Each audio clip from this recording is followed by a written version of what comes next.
программу заложили. В гимназии города Алдана провели торжественную линейку в преддверии Дня государственности республики. Репортаж Татьяны Вахниной.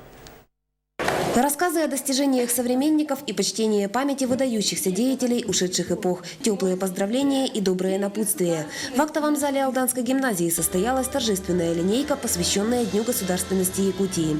На мероприятие гимназисты пригласили старшеклассников школы номер 2. Патриотизм есть залог процветания Родины. Данное утверждение и явилось главной темой линейки.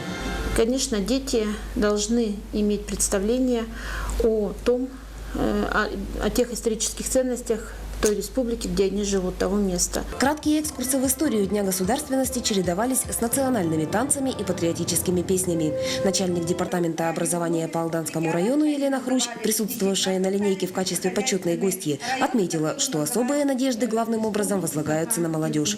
Директор гимназии Ольга Сухинина в приветственном выступлении для школьников подчеркнула необходимость получения профессии. Этот день государственности нашей республики очень важен для каждого из наших ребят. Мы всегда проводим торжественные линейки, готовимся к ним. И я очень люблю свою республику. Думаю, что это важно. Важен патриотизм. В Алданском районе День государственности Якутии отмечается широко и торжественно. В преддверии праздника линейки, классные часы и круглые столы проходят во всех учебных заведениях. В учреждениях культуры состоятся концерты и творческие вечера. Татьяна Вахнина, Сергей Шипачев, НВК «Саха», Алдан.